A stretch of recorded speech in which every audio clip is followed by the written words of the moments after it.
Rome thought it had reached the end of history.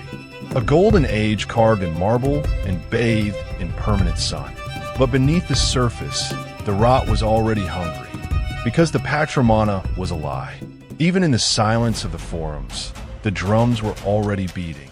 Before he was a philosopher, he was a weapon. Inducted at age 8 into a cult of leaping priests, Marcus Aurelius began his life dancing from Mars, the god of war.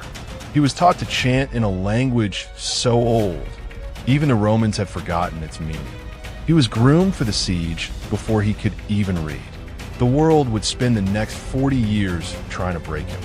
It attacked his lungs. It poisoned his gut. It sent his best friends to plunge a knife into his back. To stay sane, he didn't turn to a library. He turned to a needle and a notebook. He became a man of logic, living in a world of absolute madness. He spent his last 14 years in the mud, fighting a battle he knew he couldn't win. Because whether it's fought with bronze shields or inside the silent corridors of the human mind, Marcus knew the one truth we all eventually face: war.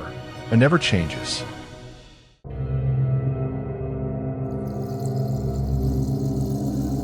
To understand the war inside Marcus, you have to understand the rot outside him. The Antonine Plague wasn't just a fever. It was a societal collapse.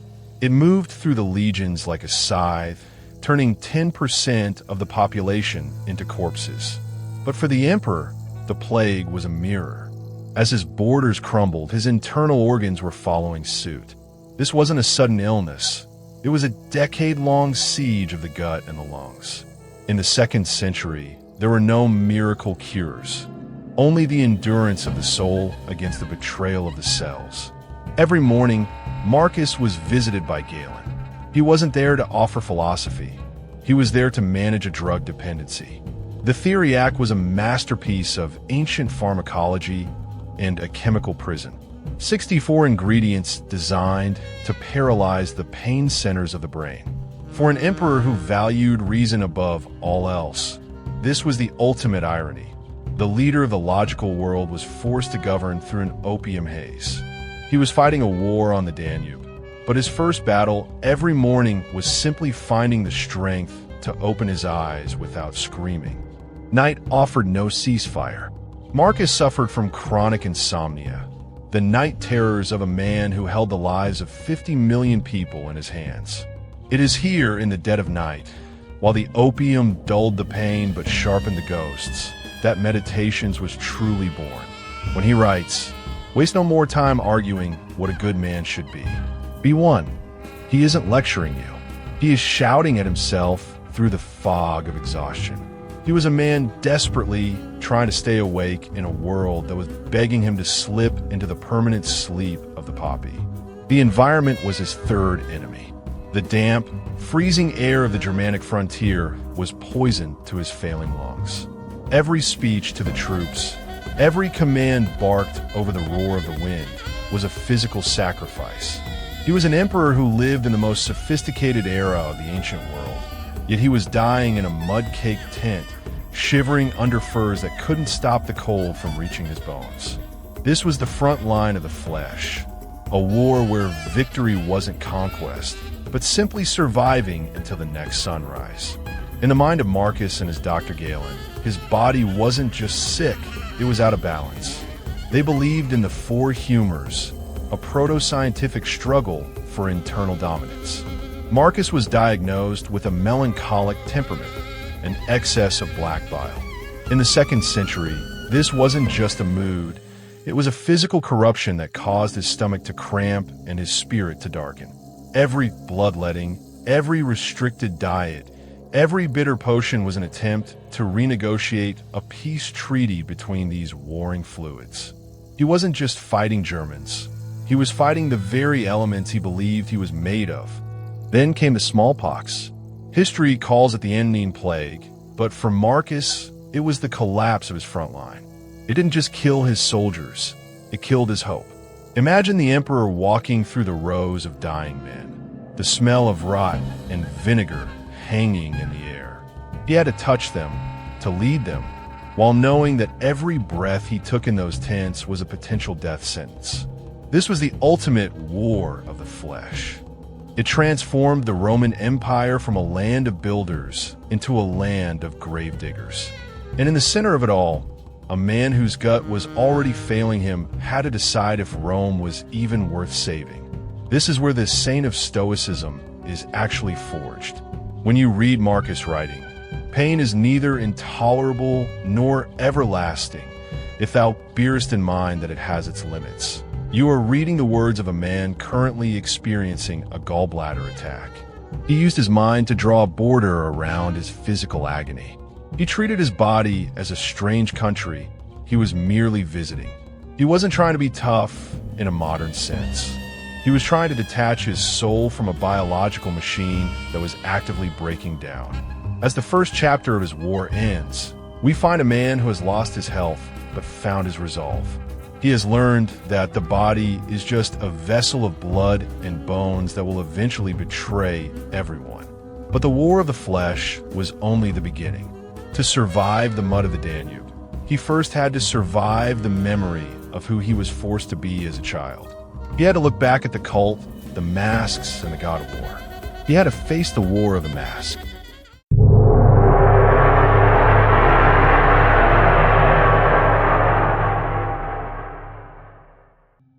Most people think Marcus Aurelius was born a philosopher. They imagine him cradling books in a quiet nursery. The reality is far more disturbing. At age 8, while other children were playing with clay soldiers, the Roman state was already hollowing him out. Emperor Hadrian had seen something in the boy, a seriousness that could be exploited. He was drafted, not into the army, but into a life of performance. He was forced to wear a mask before he even knew his own face. He was inducted into the Salii, the leaping priests of Mars.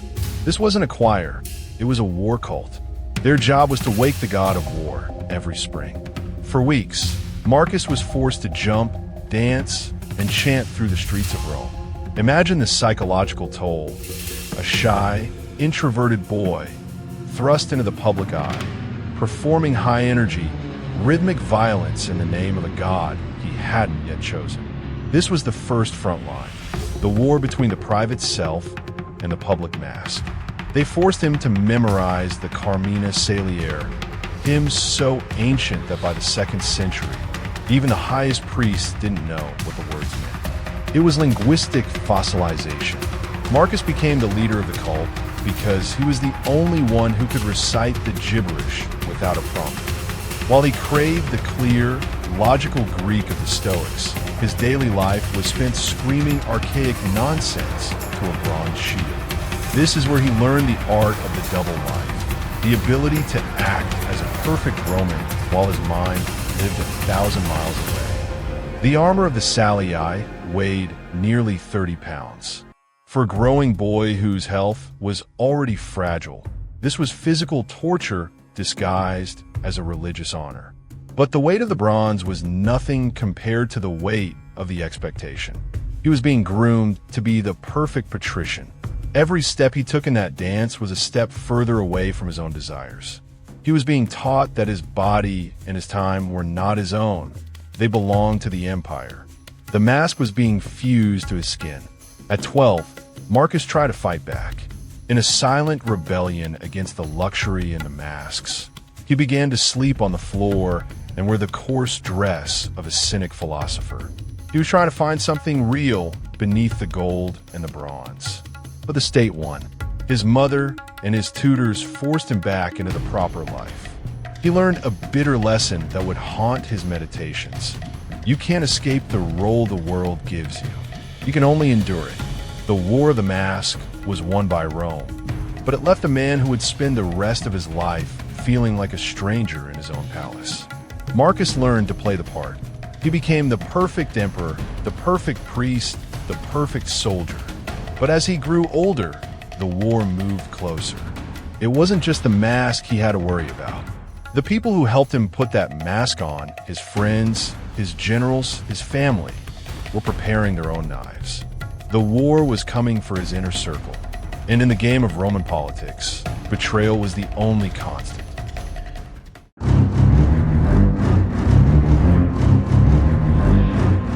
They call it the apex, the highest point. But for Marcus, the throne was a glass cage. To be a Stoic emperor is to be the only sober man in a room full of drunks. As he walked these halls, he knew that every smile from a senator was a calculated move. Every bow from a servant was a mask for resentment. He wasn't just the ruler of the world. He was its primary target. In Rome, power isn't given, it's borrowed, and the interest is paid in blood. While his court feasted on the spoils of an empire, Marcus lived like a monk in a palace. He had learned to see through the luxury. To him, fine purple robes were just sheeps dyed with the blood of shellfish. The expensive wine was just fermented grape juice. He sat amongst the elite of Rome as a stranger, watching the greed in their eyes. He knew that the people laughing at his jokes were the same people who would cheer at his funeral. The War of the Knife begins with a smile. Far from the marble of Rome, a ghost was rising. Avidius Cassius, the Iron General. He was the man Marcus had trusted to hold the eastern frontier while the emperor bled in the north. Cassius was the anti-Marcus, a soldier's soldier, a man who didn't read philosophy but understood the language of steel. In the heat of the Syrian sun, a whisper began to circulate, a whisper that would tear the world in two. The philosopher is dead. Long live the general. It was a lie, of course. Marcus wasn't dead. He was just dying slowly in a tent on the Danube. But Cassius didn't wait for the body to get cold. He declared himself emperor. In that moment, the brotherhood of man that Marcus wrote about in his diary evaporated. 7 legions, the finest killing machines in the ancient world, swore their lives to a traitor. The political siege had broken the gates. Marcus Aurelius now faced the one thing a Stoic fears most, a war against his own heart. How do you respond when your best friend steals your life? The Roman way was simple: march east and burn everything. But Marcus was a student of the porch. He waited. He gathered his generals not to plan a massacre, but to explain a philosophy. He told them he didn't want revenge. He wanted to capture Cassius alive, to look him in the eye, and to offer him the one thing a traitor never expects: forgiveness. He forced his broken body into the saddle and began the long march toward the east. It was a race against time and his own mortality. He wasn't just marching to put down a rebellion. He was marching to save the idea of Rome. If the empire fell to a man like Cassius, it would become a kingdom of the sword. Marcus Aurelius was the last line of defense for the kingdom of a mind. But the desert has a way of settling debts before the armies ever meet. Treason is a hungry beast. The men who followed Cassius for power were the first to kill him when that power wavered. 3 months after his uprising, Avidius Cassius was murdered by his own officers. No epic battle, no final speech, just a knife in the dark and a head placed in a sack. The rebellion ended not with a bang, but with the wet sound of a blade entering a neck. The world expected a celebration. Marcus gave them a funeral.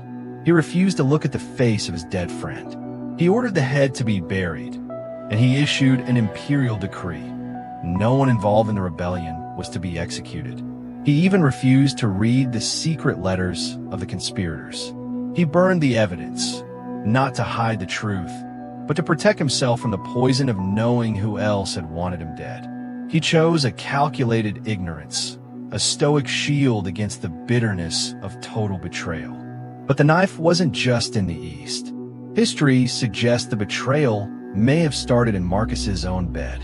Faustina, his wife, feared that Marcus's health would fail before their son was old enough to rule. She may have been the one who encouraged Cassius to seize power, a mother's gamble to protect her children. Marcus likely knew, but in his meditations, he only speaks of her with kindness.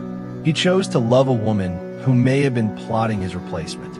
It was the ultimate test of his philosophy, to love the world even when it is trying to kill you. Marcus had won the war of the knife, but he had lost his peace.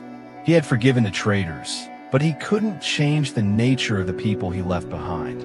As he turned his eyes back to the freezing north, he knew the final front was waiting. The German forests were calling him back for one last battle. Not for power and not for ego, but for the very survival of the human soul. The War of the Mud was about to begin.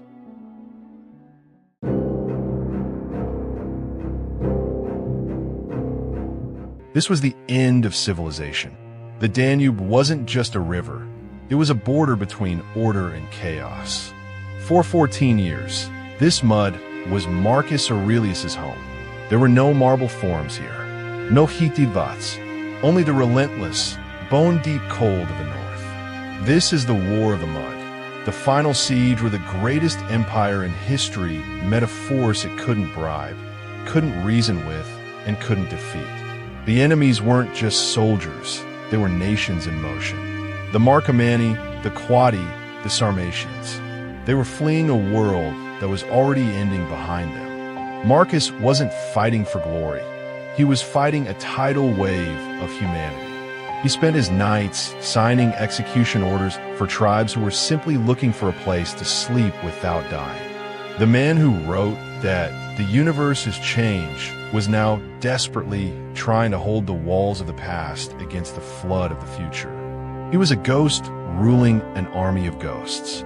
The Antonine Plague followed him to the front. Every morning, the body count was delivered to his desk alongside the military reports. He watched his veteran centurions, men who had survived a dozen battles, wither away from cough. The war of the flesh had returned with a vengeance. Marcus wasn't just leading a war. He was presiding over a slow-motion funeral for the Roman spirit. Even in this hell, the weird followed him. During a desperate drought, a sudden storm saved his legions from certain death. The Christians claimed their god sent the rain. The pagans claimed it was Hermes. Marcus? He recorded it with the cold detachment of a man who knew that nature doesn't take sides. To him, the rain wasn't a miracle. It was just the universe doing what it does. Even when the gods seemed to intervene, Marcus remained locked in his own internal war. This is the context the history books leave out. These famous quotes weren't written in a peaceful garden. They were written in the trenches. When he says that life is a warfare and a stranger's sojourn, he means it literally. He was surrounded by the smell of unwashed bodies, the iron scent of blood, and the literal filth of a 1,000-mile frontier. His Stoicism wasn't a mindset for success. It was a tourniquet for a bleeding soul. The war of the body finally made its breach. In the winter of 180, the plague, or the ulcers, or perhaps just the sheer weight of the world, finally claimed him. He knew he was dying. When his friends wept at his bedside, he famously asked them, "Why do you weep for me?" and not rather think about the pestilence and the death which is the common lot of us all. Even at the end, he was the teacher. Even at the end, he was the soldier. His last act was his greatest failure. He called for Commodus. He knew his son was unfit. He knew the war of the mask would fail with this boy. But the father in him overrode the philosopher. He handed the keys of the world to a man who would eventually burn it for fun. In his final moments, Marcus Aurelius sacrificed the future of Rome for the love of a son who didn't even understand him. The War of the Knife had one last victim, the empire itself. He died on March 17th. He didn't go to a heaven of golden streets. He went into the gray, the cosmic dissolution he had written about for decades. He became part of the mud, part of the river, and part of the atoms of the universe. The soldier was finally relieved of his post. The War of the Mud was over, and the long, dark night of Rome was about to begin. Marcus Aurelius failed. He failed to stop the plague. He failed to secure the borders. He failed to raise a good son. But in the fallout of his life, he left behind something more durable than stone. He left a blueprint for how to be a human being when the world is screaming in your face. He showed us that you can be surrounded by cults, drugs, betrayals, and mud, and still, for one brief moment, choose to be just. Because Marcus knew the secret that we are all still trying to learn. The war isn't out there on the Danube. It isn't in the palace. The war is inside you. And that war never changes. Subscribe now to uncover more powerful secrets of history's true rulers.